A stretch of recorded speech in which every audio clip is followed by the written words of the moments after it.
All right, this is Joe Johnson of Cancer Dudes Live More, and today I'm joined by a really special guest, Dr. Bernie Siegel, who is just really one of my inspirations, and I'm so happy to be talking with you today, Bernie. But Bernie has been a practicing surgeon for over 30 years, author of the bestseller Love, Medicine, and Miracles, which is just a fabulous book. If you haven't read it, definitely need to check it out. As well as the new book that he's got out, which is called A Book of Miracles, Inspiring True Stories of Healing, Gratitude, and Love, which is also just awesome book and very inspiring. And so thank you so much for getting together with me today, Bernie. Well, thank you, Joe. One of the things I look for, because there's certain words that I put together. One, I love the words life coach, and the other, love warrior. But I find that, as any coach would, that when people think the coach is wonderful and inspiring, it's because they have it within them. The coach is simply bringing it forth. And so, it's not egotistical, but I say I always look for people who think I'm wonderful, inspiring, because I know they are. Right. And that together we will really create something meaningful. Awesome. And then there are those who say, I've heard you before, you keep saying the same thing, I'm sorry I came. And it's no different than if we both went through the movies. And right. It, I didn't, Right. It's what's in the person that's being brought out. So tell me a little bit about, the new book that you put out. What inspired you to put it together, and what's it about? Well, there are three stories in it that I like to use, because I mean, the stories we collected, let me just, read the subtitle. Yeah. Inspiring True Stories of Healing, Gratitude, and Love. So people understand this is not just about physical illness that people got over, but it's about their life. In some cases, yes, physical, but a lot of stories have nothing to do with that. But with the so-called coincidences, the miracles that happen, and you wonder, gee, why did they happen? And the theme that I found to be in common there was what I call choosing life. That I placed before you life and death, good and evil, choose life. Because what I felt was when the people in the stories were choosing activities that were life-enhancing, not just personally, but for all creation, then these things happen. And the example I use was one of the stories where this couple is discharged from the armed forces on the West Coast. They're going to drive home to the East Coast and make it a vacation, stop at many places and enjoy the ride. But their car is having a problem. Every time they come to a hill, it slows down. And no mechanic seems to understand what's causing it. So they make a decision. We'll drive at night, so we won't drive people crazy, and we'll sleep during the day. Now, I thought, most people would say, well, screw everybody. If we slow them down, we slow them down. Can't help it. Something wrong with the car. Sure. But one night, they're driving through Nevada, middle of the night. There's a car behind them on the road, and they come to a hill, so they immediately pull over, let the guy go by. But the guy doesn't go by. He pulls up in front of them, which in the middle of the night is not something, you're looking forward to. They're getting nervous. Right. But he comes over to the car, and what does he say? You're driving a Pontiac Le Mans. I am one of the original designers of this car. I know what's causing the problem. You have a hose which is meant to conserve fuel, but it's draining the fuel, so you're having trouble on hills. I'll take care of it. In 5 minutes, he blocks this hose, and the rest of their trip is fine. Now, that kind of thing impressed me, because they decided to be good folks and drive at night. They meet him, and he fixes their car. Right. Another is, I do a lot of work with dreams and drawing. But another book I have just came out called The Art of Healing with 60 drawings. But it's something doctors are not trained to do. Carl Jung, God knows, maybe 90 years ago, interpreted a dream and diagnosed a brain tumor from the dream. But nobody's told that when they're in medical training. I think every doctor should be told, ask your patients, have they had a dream? Do they know what's going on? And in this one story, the woman goes to bed at night. Into the room comes a dark-skinned female with an accent who tells her that she has a lump in her right breast and needs to have it checked. Woman wakes up, feels her breast, and there is a lump. She goes to the hospital. They diagnose it as cancer. They tell her that her doctor will be coming in. The doctor who's going to take care of her will be coming in a few minutes. And for her to just wait there. The door opens. Who comes into the room? A woman doctor with an accent and dark skin. The same woman that was in her dream. Uh-huh. I mean, that blows your mind. Wow, yeah. Mystical, yeah. And the last mystical was a couple that moved to a retirement community. And they're the first ones to move in. And the husband dies shortly after they move in. So she's living alone. And one night is eating dinner and aspirates food and is choking. She said, I slammed myself into the wall. I'm trying to dislodge it. I can't. So I sit down to die. And while she's sitting, she feels a wallop against her back that sends her flying across the room, and the food dislodges and comes flying out. And you'd say, who did that? You know? I mean, those are the things that people have to feel safe sharing. Right. And it's nice that we could say to them, if you have a story, because, you know, if you're worried, they'll tell me I'm crazy. They'll say, I can't accept that, or find some excuse to explain it. Yeah. But, you know, on the other hand, are some where you can explain. I mean, one I got a kick out of. This family moves to the Netherlands for some work the husband and father has to do. And apparently there, that Santa Claus puts things in your shoes. Right. And the child learns this. And the night before, Christmas Eve, she puts her shoes in the hallway. The parents don't know a damn thing about it. Yeah. And so they wake up and the kid, I'm so excited. I want to see what Santa put in my shoes. And they're thinking, this poor kid. You're going to find empty shoes. What a disappointment. Yeah. But they open the door and the shoes are filled. You know, gifts and candy and everything.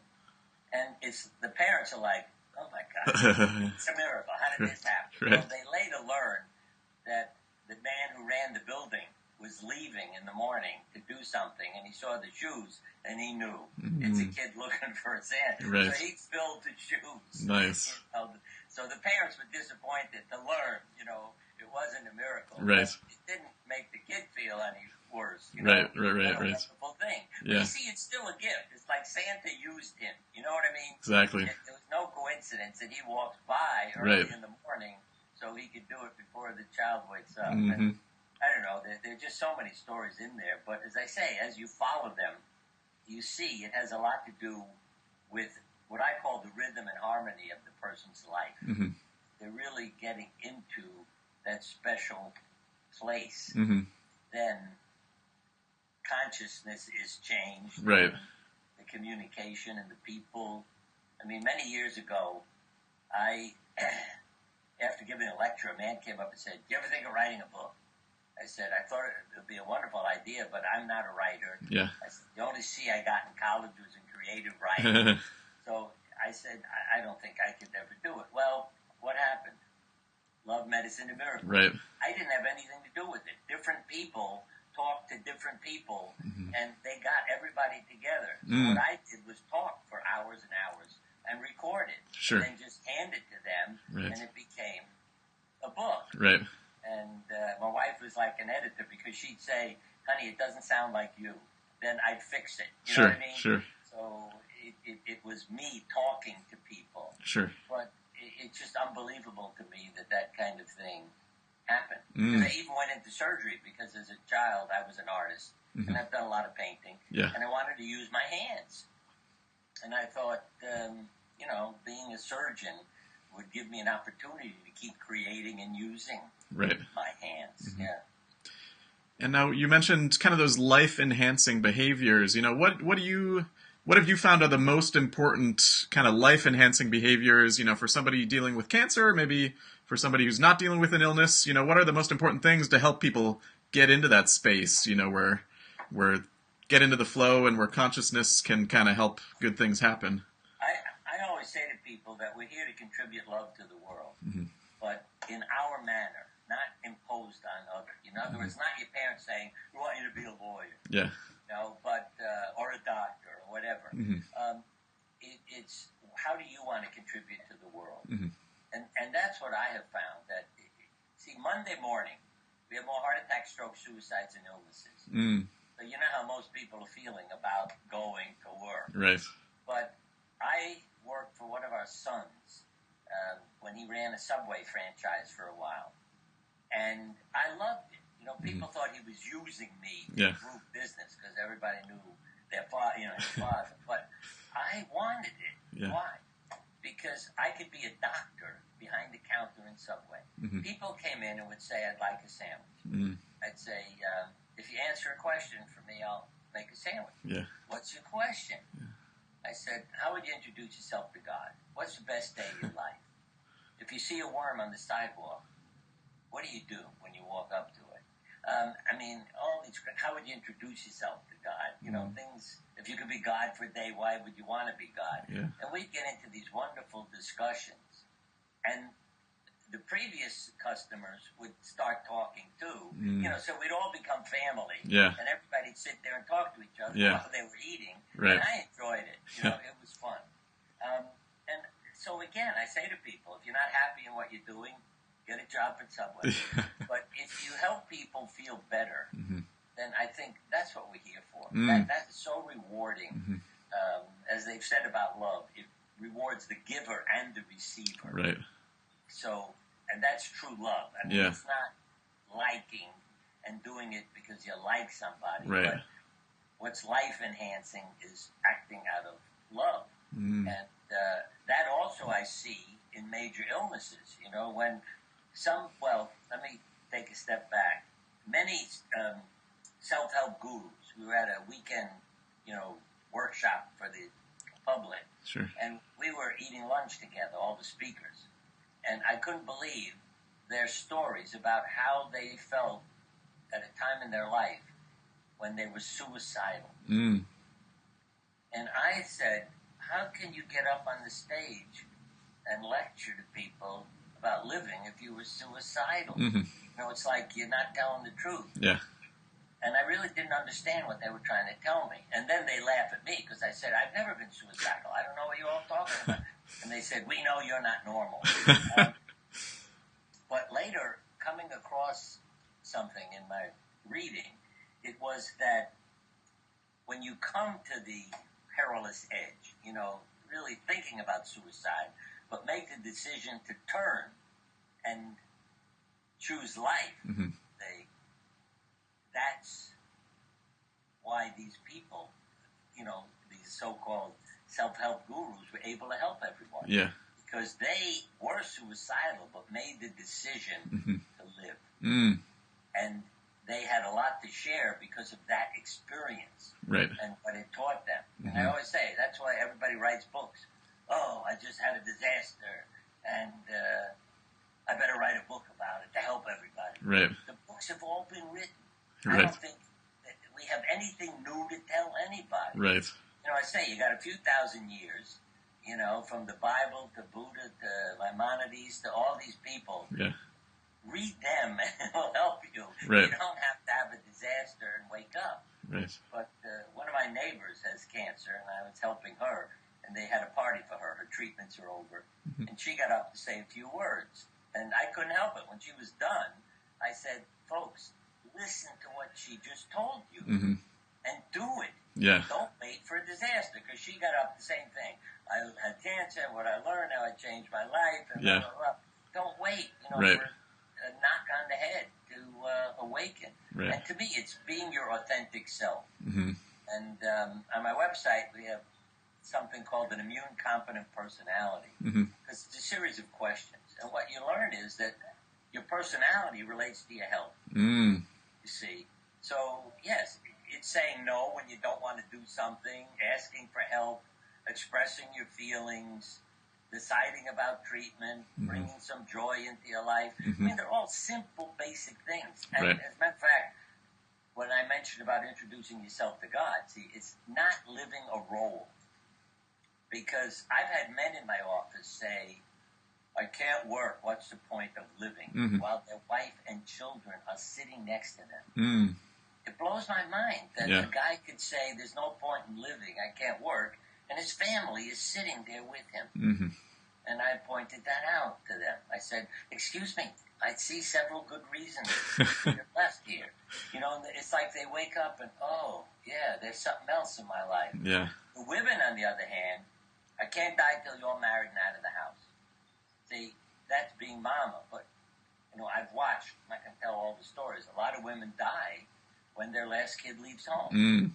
And the disease that they're having no trouble with suddenly comes back and kills them. Yeah. But it's because there's no life anymore.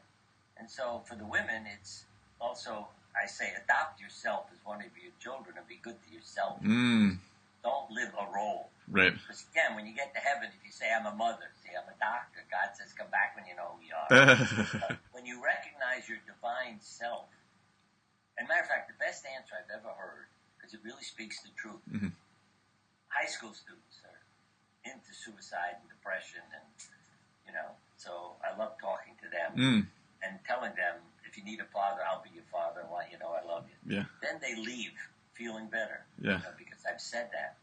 They don't have, I mean, they don't all call me. See, I'm not afraid to say that to 1,000 high school students. I get 3 or 4 calls. Sure. But I don't get 900 calls. Right. But one kid, I said, how would you introduce yourself to God? He said, tell God his replacement is here. And this kid, who I'm sure grew up with love, you know, that he could say those things. Sure. And the biggest, I always say, public health issue on the planet is growing up with love.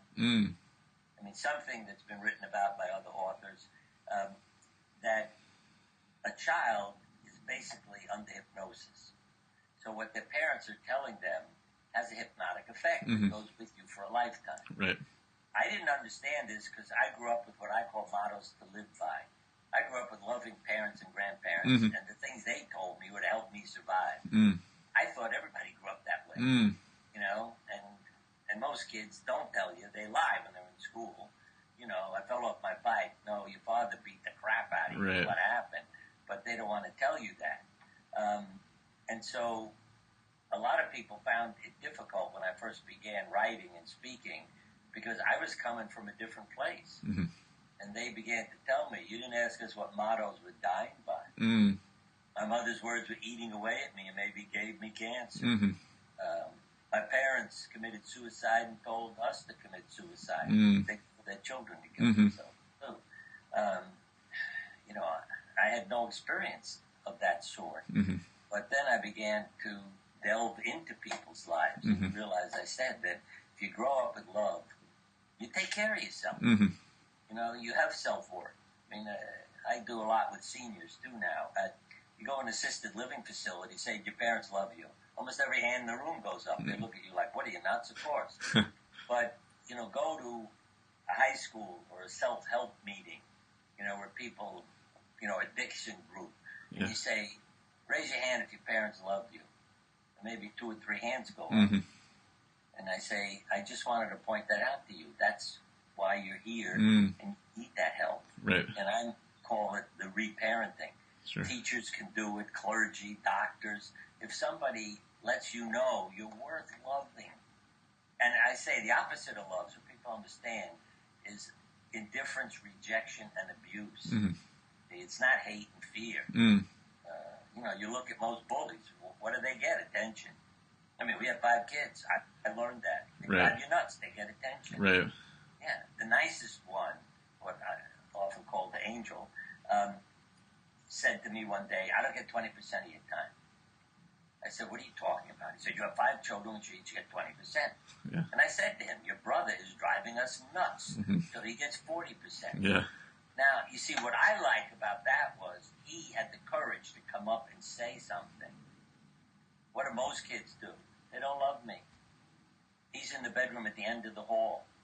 They, right. What? They don't love me. Look where they put me. Yeah, no, we put you there because I don't worry about you right. when the door's shut. You know what I mean? Right. Your brother's next to the kitchen because we want to know what's going on Right, right. But, yeah, they all grew up and they're all good kids. And, but that's why I say the love, I've mentioned to you the love warrior aspect. Mm-hmm. If you use love as a weapon, it drives people crazy. Yeah. I mean it. I always say this to people. If somebody's mad at you for taking their parking space or something else, just say, I love you. They don't know what to do with you then. How do you fight with somebody who says, I love you? Right. I said to one teenager who was driving behind us in summer and screaming obscenities. He was mad at the traffic, which I don't have anything to do with. You got 30 cars. Right. But, I asked a cop, I said, can you talk to him? Tell him to be quiet. Yeah. It's not my job. I couldn't believe a cop would say that. Yeah. But anyway, I got out of the car with our kids yelling, he could have a gun. I went over to him, and I said what I hope changed his life. I said, I want you to know I love you.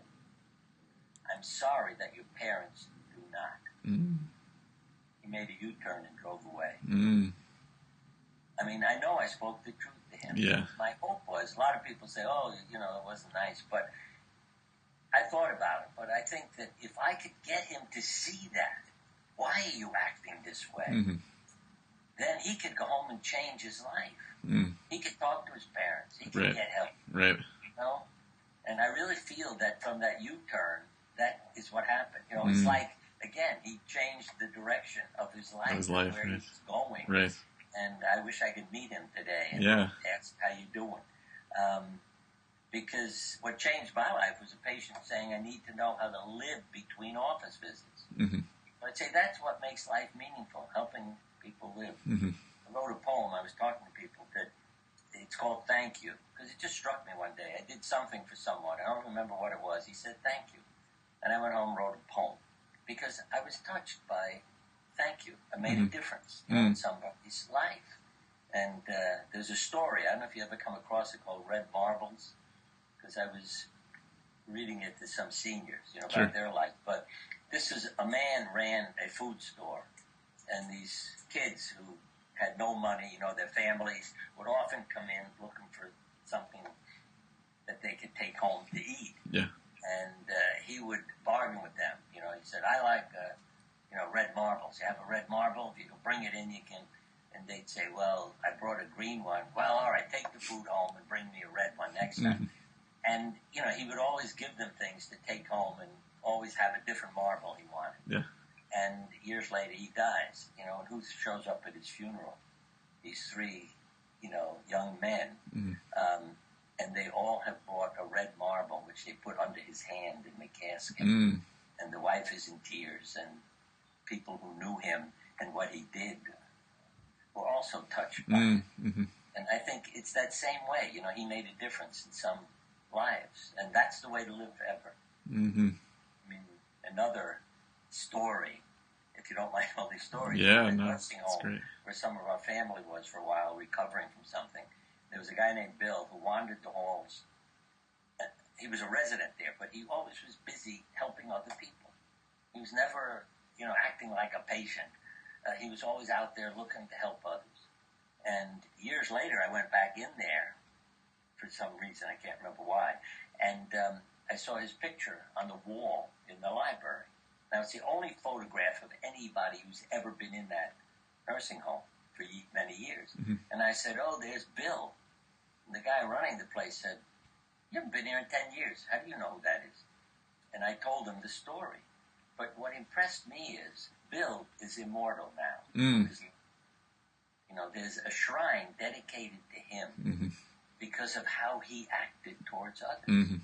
So I always say, you want to live forever, love somebody. And so many authors who say the same thing, land of the living, land of the dead, the bridge is love, only love is immortal, hate dies every minute. They're all saying the same thing because they've all been touched by it. So, and if you start loving, because again, if I summarize what I put together as therapy, it's to say to people, love your life and love your body. Because when you create that, your body gets the chemistry of love and then does all it can to keep you alive. So the term that I love from Solzhenitsyn's book, Cancer Ward, is self-induced healing. You never hear that from a doctor. And he describes it as a rainbow-colored butterfly. So how do you have it happen? The butterfly is transformation. The rainbow is your life in order and harmony. See, so people learn, I'm going to be dead in a few months.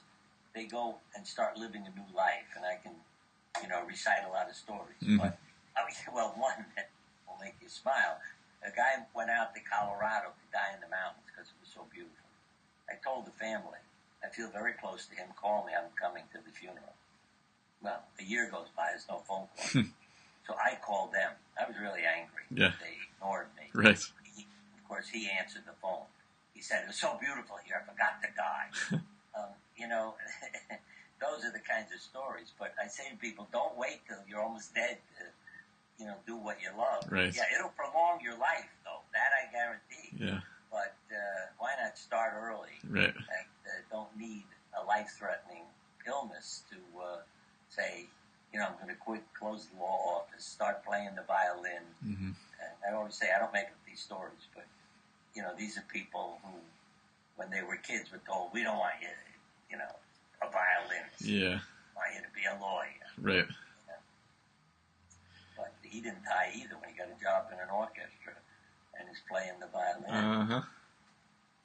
Yeah, and I love what you said, too, about you working at Subway and just how you made a difference for the people there, because I know, I think myself included, so many people think, I need to be a doctor, I need to be a best-selling author to make a difference for people, to inspire people, but, it's no matter where you are, no matter what you do, we're coming in contact with people every day. You want to meet people. Yeah, see, most people are unhappy because they have to take care of people.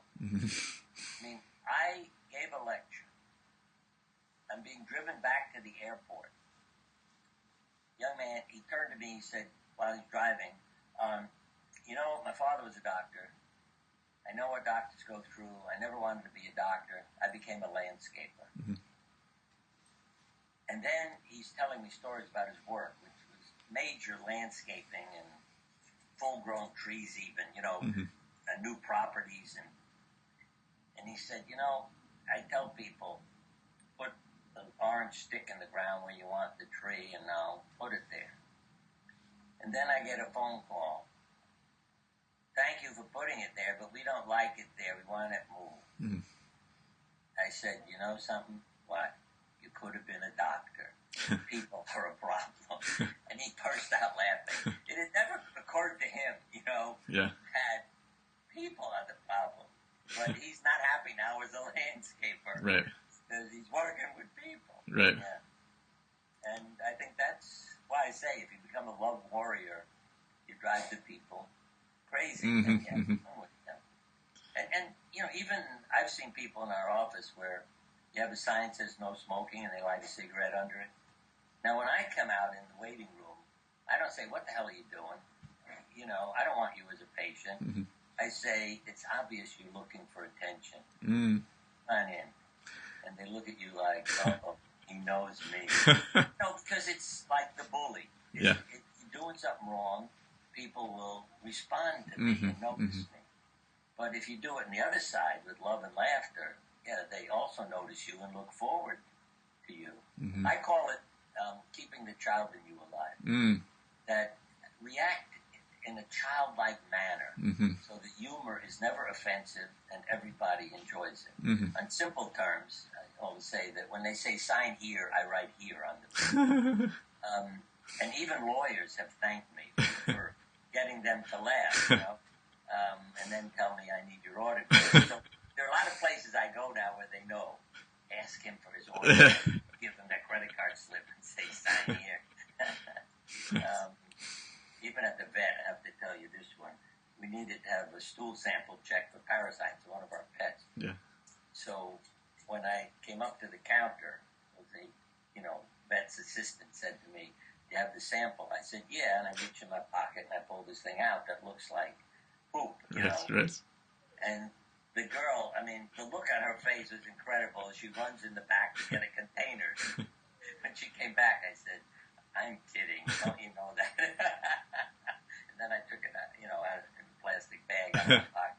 But you see, she said, "Oh, I'm going to go home and tell that to my mother what you just did." Yeah. You know, she's smiling, and the next time you come in with one of your pets, you know, oh, there's that crazy guy. You know, I can enjoy him. Right. And they look forward to your visit. That you're not there to complain and be bitter and resentful. Right. To bring the smile out. Yeah, even saying, "How may I help you?" wherever I go. It confuses people. I mean, I pulled up to a toll, you know, when you're paying a toll on the parkway and say, "How can I help you?" Yeah. And the one woman said, "Get out of the car, collect the toll, let me go home." You know, that's the people I love. Right. Because they've got a sense of humor. They're a child also. Right. I mean, just, if you don't mind, one more that people can do. When you see a sign that says "Nobody allowed here," go in.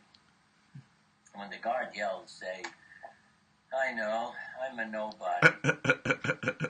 Most of them let you go. They really assume you're retarded, you know, and not a risk. But one walked up to me, and it really scared me because he had a look on his face. I thought, he's going to drag me out of here, you know, really.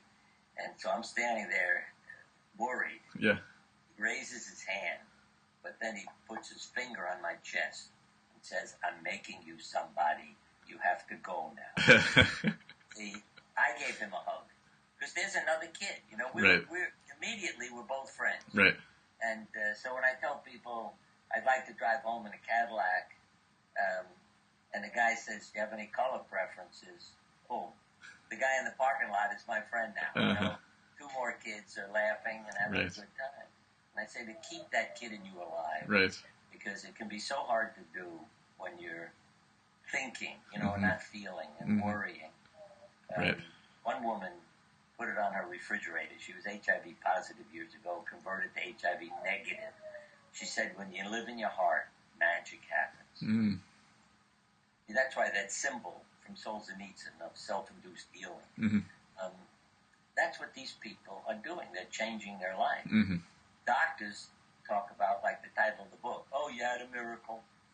Oh, you had a spontaneous remission." Yeah. But they're not learning a damn thing from those words. Yeah. I learned to say to people, because when I would start lecturing after, you know, before writing the book, I'd see people I thought were dead in the audience.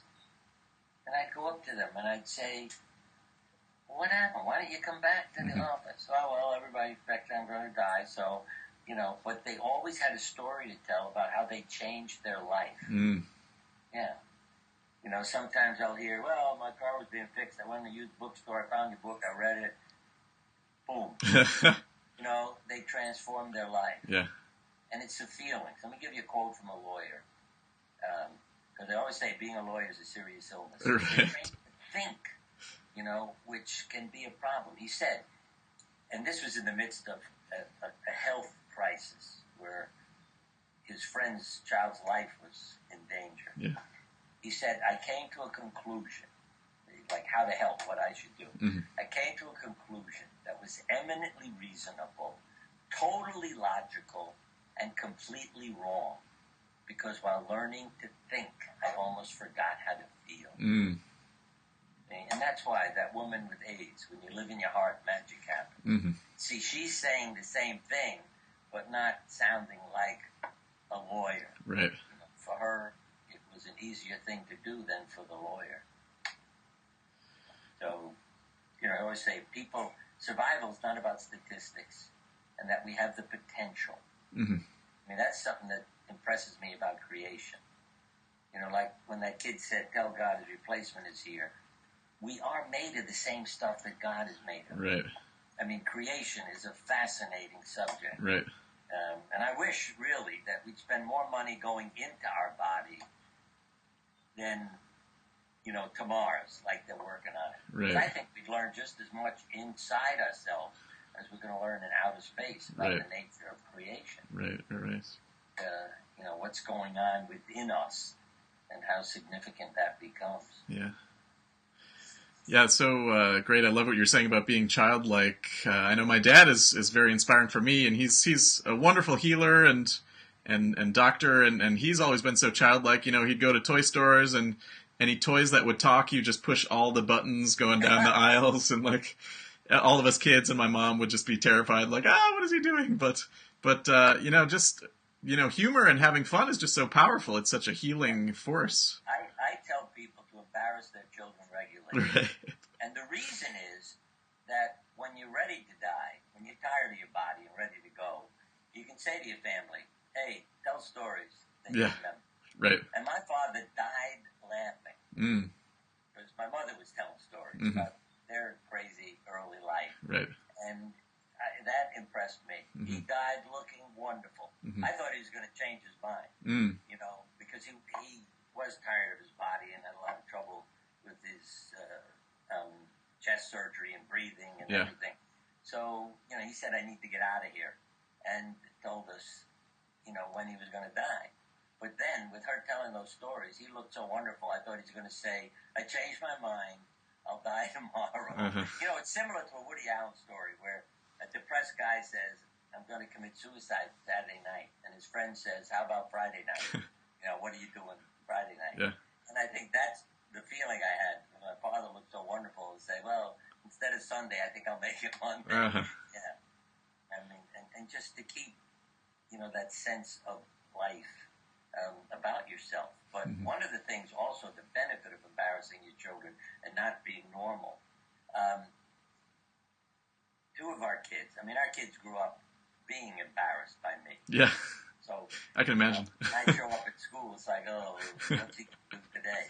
But one of them came home from work one day and the other from school, walked in the house and said, thanks, Dad. I said, what are you thanking me for? I didn't do anything. Well, I did something really crazy at work today, and I heard people saying, well, you know who his father is. And the same thing from the kid coming home from school. Yeah. I did something at school. The teacher was all upset, but all they said was, you know who his father is. Then they were grateful that I got a crazy father, because everybody blames it on my genes. Right. So they would get away with a lot of stuff, and it's, well, you know who his father is. Right. Yeah. And so I got a kick out of that, and they appreciated it then. Yeah. Then it meant something to them, why it's okay, to be in an Italian restaurant and order Chinese food. Really, our kids got to the point where they wouldn't eat out with us. Because, I would do, like the waitress, is everything all right? No, everything isn't all right. Did you read the newspaper? Are you in touch with life? I'm trying to eat, and why do you have to accept me? The kids are like, oh, God. Sounds like how it was at my house. Yeah. But it's good for them to grow up that way, because it gives them freedom. Right.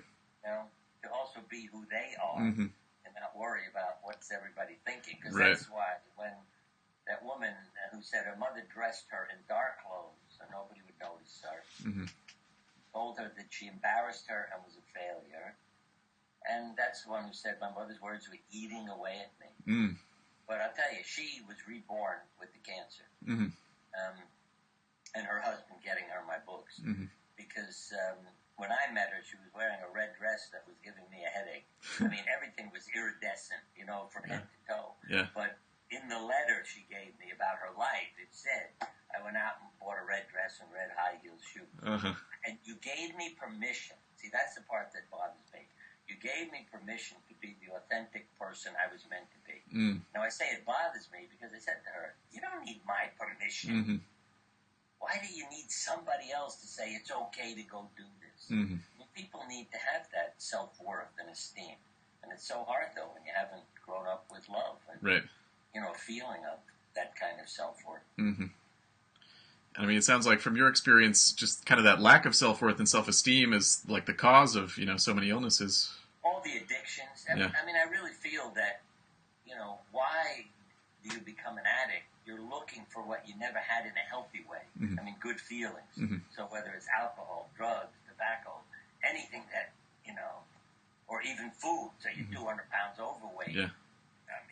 As I say, changing labels doesn't stop people from doing things that are not good for them, but they feel, well, I'm entitled to this. And the other is that it leads to the violence. East of Eden, John Steinbeck, I came across this sentence that really hit home for me. When I say all the violence, all the headlines, everybody killing, at work, at school, and he said, we all experience rejection. With rejection comes a desire for revenge. With revenge, guilt. And there is the story of mankind.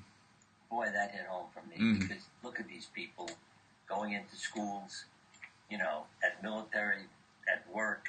It doesn't matter where. All these stories are in the paper every day, and killing people. And then generally they kill themselves or the police kill them. So, their guilt is taken care of too.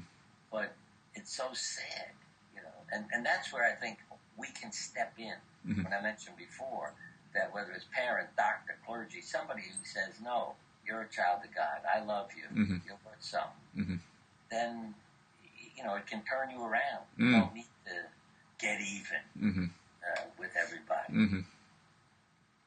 And even if you're just the person behind the counter at Subway, you can still make that difference. Yeah, otherwise everybody's a problem.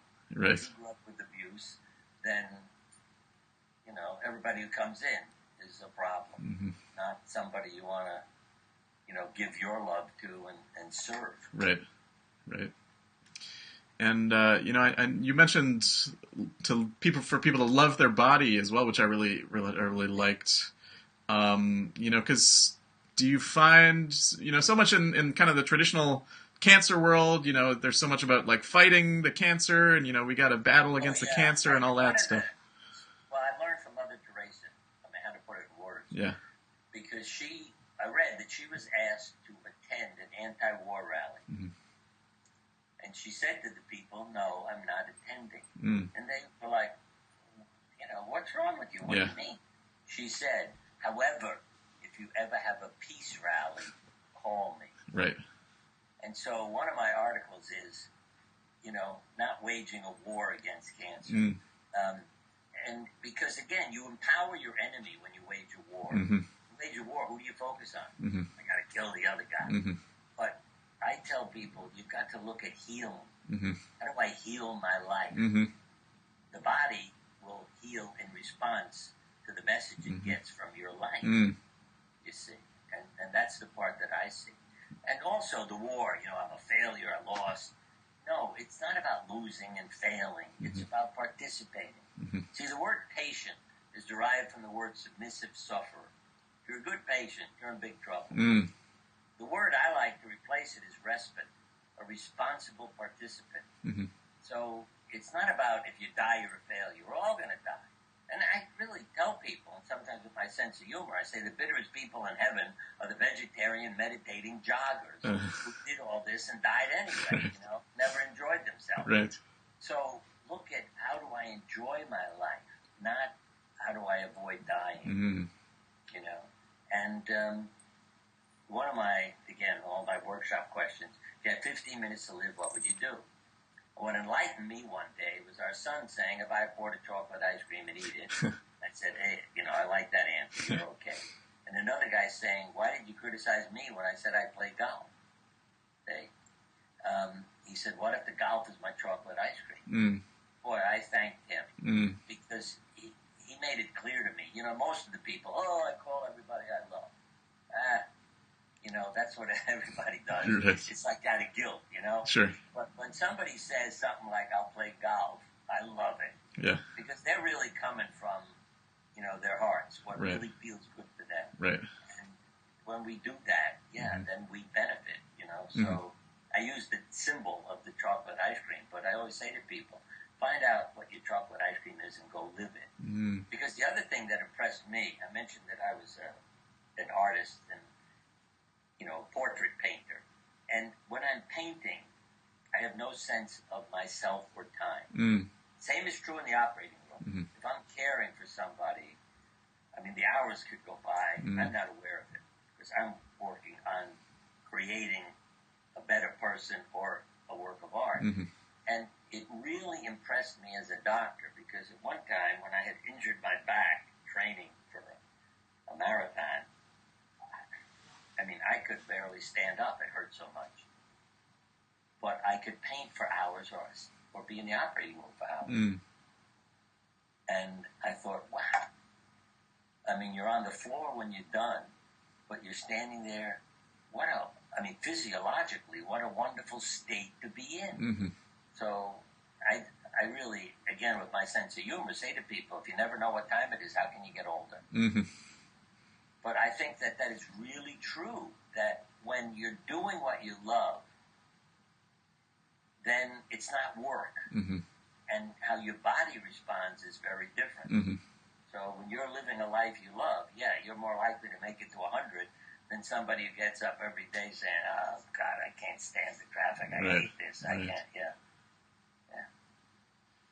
And now you mentioned a few kind of books and things that you like, but, who are some of your inspirations as far as, books or people in the world today or in the past? Or in my meditation, one is Joseph Campbell. Carl Jung has been a help for decades. I called myself a Jungian surgeon. On a spiritual level, I love Ernest Holmes, Science of Mind. Because I just love the way he speaks, if you know what I mean, in spiritual ways, but about life. Who else do I talk to? Albert Schweitzer, Albert Einstein, and some mystic friends I've had, whose names wouldn't mean anything to you. But, one was named Olga Worrell. She was written up and studied by many physicists and others. But when I had an injury, she was speaking at a medical meeting. And my wife said, why don't you go up and let her help you? I said, honey, I can't believe what she's saying. That she heals people with her hands? That doesn't make sense to me. So my wife went up and said, Olga, would you come over and help my husband? She put her hands on my leg. The heat was incredible, like 2 hot irons. Within 5 minutes, I was free of pain and injury and walked away. So she became, you can imagine, a really good friend of mine. Because, see, again, that was my experience. I don't deny what she just did. And I found that there are many other things, including healing cancer, but the key, the hot hands, is the energy is flowing. What these people are, I always say, it's like they're satellite dishes, bringing in the energy of creation and funneling it, channeling it to you. So when things like that happen, and Elizabeth Kubler-Ross was a big friend.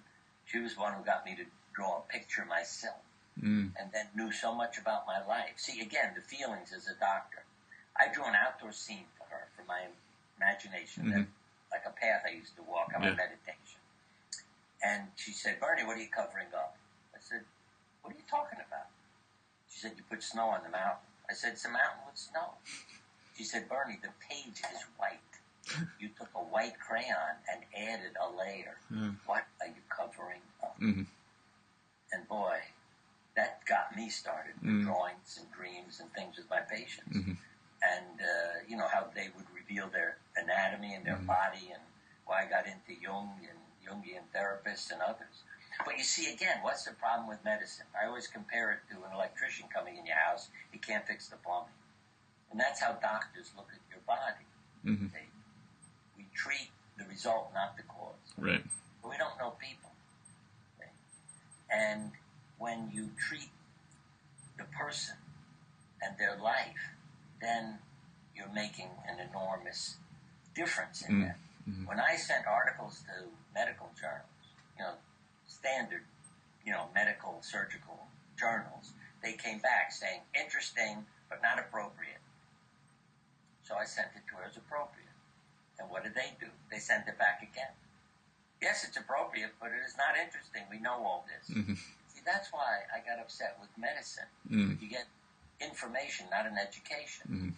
Because it blew my mind. Why the hell didn't I know this 20 years ago then? Why did I have to think I'm discovering everything? Why wasn't I taught this during my training? And that's the part. It takes a long time to shift beliefs so research gets done. It's like, you talk about a book of miracles. How long does it take to get people to study a miracle so they look at what led to it, and then we can help other people have miracles? So many doctors will say, well, you're lucky. That's good. No, I'm not interested in what you did. And on the other hand, I was asking everybody, what did you do? Yeah, there's one poem called Miss G. Well, that's another poem, but no, that's the one. Miss G by Edward Albee. No, I can't remember the poet, whether it's him or not. But anyway, in it, a doctor examines a woman who's very lonely. And he comes home that night and says to his wife, cancer's a funny thing. Childless women get it, and men when they retire. It's as if there had to be an outlet for their foiled creative fire. See? Now, I have said that to, an audience of doctors and gotten this reaction. Just because it rhymes doesn't make it true. When you try to do research, see, somebody like that's not going to support research. Right. But as the decades go by, a study was done on loneliness. And what did they find? It affects the genes which control immune function. So, yes, if you're lonely, you are more likely to get sick. We have all these crazy statistics about women versus married, men, single men and married men, and who lives longer. Yeah, it's all science. It's not just because there's somebody there to tell you what to eat or how to behave. Right. It's because of the relationship that, survival goes on. And, but again, if people don't believe something, they don't give you money to fund it. Right. One more little story that will help you understand that. Medical students used to work with me for a month. They would come and be my shadow for a month and learn what I was doing and everything else. The dean of the Yale Medical School called me and said, what are all these students showing up? Because they had to register that they were there, as part of their education. And I said, they're coming to work with me. If you want me to become a course, that's fine, to make it simpler. So he handed me a pile of papers 3 inches high and said, yeah, if you fill these all out, we'll work on making it a course. I said, no, thank you. I don't have time to do all that. The students are going to come, so I don't have to be a course. A few more months go by, I get a phone call from the head of the Department of Surgery. Bernie, we want to make you a course. What do you want to call it? And we want a description, so bring me the papers. I didn't have to fill out a damn thing. I called it Surgery, Mechanical or Healing Art. And then I had fun, because the description sounded more like a course in psychiatry, about Jung and drawings and dreams, because I wanted to rub it in. Yeah. The chief of surgery calls me back. He said, can you come to my office? I said, sure. He said, Bernie, I gave this course to psychiatry. They said, it doesn't belong in psychiatry. He's a surgeon. But from your description, it doesn't belong in surgery. I laughed. I said, I know. I was just rubbing it in. I said, you can alter the description to whatever you want. But I said, I was just having a good time, getting even with everybody. But a lot of the things I was called crazy for, from playing music in an operating room, you name it, even talking to people under anesthesia. It's like, how can they hear you? They're anesthetized. Well, they do. Be here in coma, asleep, and under anesthesia. So it opened up people's minds, as well as the drawings. That when you brought a drawing in, and you're in a room full of doctors and nurses, they know anatomy. They look at a picture and go, wow, that's interesting. See, and then, as I always said, nobody's against success. I mean, if it's good for the patients, it got adopted and became hospital policy. I got no credit for it. Then, that became its hospital policy. And that's what patients would be told. Not, Siegel did it, but I didn't mind that either. But the nurses were the big help, because if they saw something was effective, it became part of the policy, and they let other doctors know about it. Yeah. Right. And now I know your website it's BernieSiegelMD.com, is that correct? Yeah. And Siegel, BernieSiegelMD.com. And anywhere else where people can find out about your work, or is that the best place? Facebook thing, but on the website, I'm not traveling speaking as much now, but if I'm lecturing anywhere, it will be there. They can also write to me there. I mean, to contact or even ask questions, and there are things I'm writing. I'm writing a newspaper column now, and I put that there because, again, it's more about life and spirituality and everything else. The reason I'm writing it, I used to write so many letters to the editor that they said, we can't just keep publishing all your letters. I said, then give me a column. So they did. Yeah. It's just to share. It's like what we're talking about, to share this with people. So, they're getting something practical and helping them deal with the difficulties of life. Yeah. So in closing, any final words of advice for people? I say before was every morning, my wife has lived with multiple sclerosis for probably 50-ish years. She's had breast cancer too. I say that because it's taught me how much I've changed. How much I feared the future versus living in the day. And but when I get her to exercise in the morning, I repeat this mantra, and I see it has an effect on her as well as on me. And it's a collection from all kinds of therapists, Zen people, psychologists, Lao Tzu. I start with, thank you for everything. I have no complaint whatsoever. I am happy. I am healthy. I love my life, my wife, and my body, and my family. I am content with what I have. I rejoice in the way things are. Nothing is lacking. The whole world belongs to me.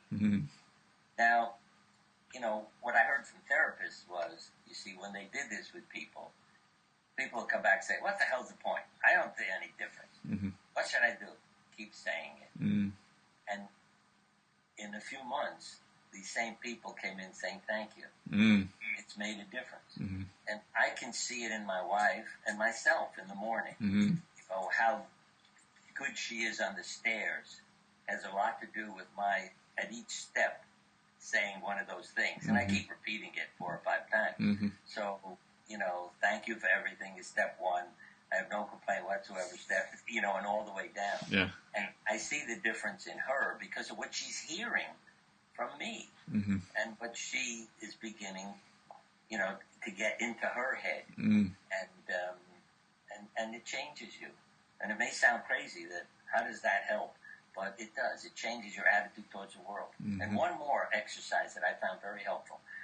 Got 26 letters in the alphabet and more days of the month. But you start on day 1 and you say, what 3 things that begin with the letter A am I grateful for? And it doesn't matter what you come up with. I say it could be apples, Albuquerque, and anything, else. Yeah. And you do the 26 days. Then I always say, now you got a few days off. Yeah. Then you start again the next month, but you're not allowed to repeat what you said the month before. That's what I found had the biggest effect because, again, somebody else suggested this, and I was just doing it, seeing if it worked. Yeah. But I loved it because it suddenly occurred to me, what are you struggling with the first thing in the morning now when you're walking the dogs?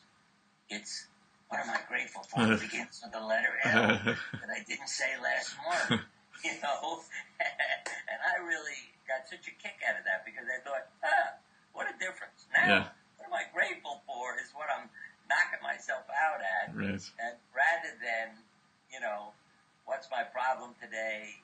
What do I have to do today? Right. What's my schedule? Yeah. Is the plumber coming? The furnace isn't working? All that stuff. Yeah. And it's amazing how you shift that. Mm-hmm. Can I give you one test question? Yeah, for sure. All right. This is one more thing that came from Albert Schweitzer. After it rains, you're out taking a walk, and you see worms lying on the ground. Mm-hmm. You see a lot of insects in a puddle. What do you do?